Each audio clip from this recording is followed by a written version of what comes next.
جب حضرت آدم علیہ السلام بہشت سے زمین پر تشریف لائے تو بارگاہ الہی میں عرض کیا کہ خدایا، میں یہاں نہ تو ملائکہ کی تسبیح و تکبیر سن سکتا ہوں اور نہ کوئی عبادت گاہ دیکھتا ہوں، جیسا کہ آسمان میں بیت المعمور دکھتا تھا جس کے ارد گرد ملائکہ طواف کرتے تھے۔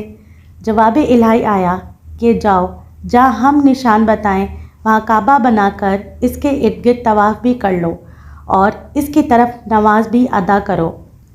حضرت جبرائیل علیہ السلام ان کی رہبری کے لیے ان کے ساتھ چل پڑے اور انہیں وہاں لائے جہاں سے زمین بنی تھی، یعنی جس جگہ پر جھاگ پیدا ہوا تھا، اور پھر وہی جھاگ پھیل کر پوری زمین بنی۔ حضرت جبرائیل علیہ السلام نے اپنا پر مار کر 7ویں زمین تک بنیاد ڈال دی، جس کو ملائکہ نے 5 پہاڑوں کے پتھروں سے بھرا کوہ لبان، کوہ طور، کوہ جودی اور ہرا اور طور زیتا بنیاد بھر کر نشان کے لیے چاروں طرف کی دیواریں اٹھا دیں۔ اس طرف آدم علیہ السلام نماز پڑھتے رہے اور اس کا طواف بھی کرتے رہے۔ طوفان نوح تک کعبہ اسی حالت میں رہا۔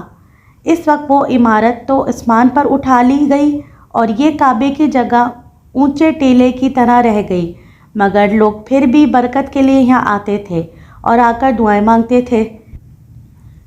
پھر ابراہیم علیہ السلام کے زمانے تک کعبہ اسی حالت میں رہا۔ جب حضرت اسماعیل علیہ السلام اور حاجرہ علیہ السلام اس میدان میں آ کر ٹھہرے اور ان کی وجہ سے یہاں کچی آبادی ہو گئی، تب حضرت حاجرہ کے انتقال کے بعد حضرت ابراہیم علیہ السلام کو حکم ہوا کہ اسماعیل علیہ السلام کو ساتھ لے کر یہاں عمارت کعبہ بنائیں۔ اس کی نشانی اس طرح فرمائی گئی کہ ایک بادل کا ٹکڑا بھیجا گیا تاکہ اس کے سائے سے کعبے کی حد مقرر کر لی جائے۔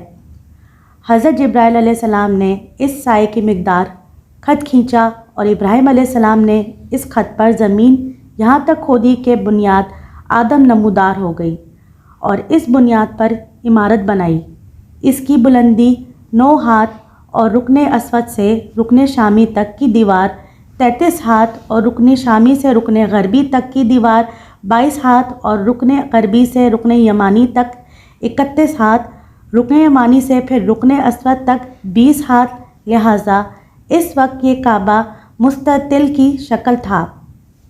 حضرت ابراہیم علیہ السلام نے خانہ کعبہ کے اندر ایک تغار سا بنایا تھا جو مثل خزانہ کے ساتھ تھا کہ کعبے کے لیے جو کچھ نظر تحفے میں آئیں اس میں رکھے جائیں گے۔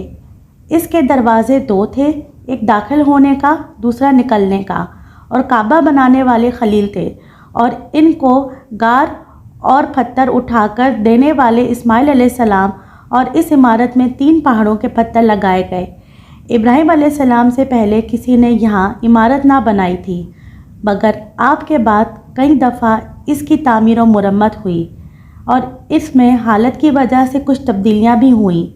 مثلاً اس کی اونچائی دگنی کر دی گئی، دروازہ 2 کے بجائے 1 اور اس کا رقبہ بھی کم کر دیا گیا، لیکن بعد میں پھر اسے پرانے رقبے میں ہی تعمیر کیا گیا۔ سبحان اللہ۔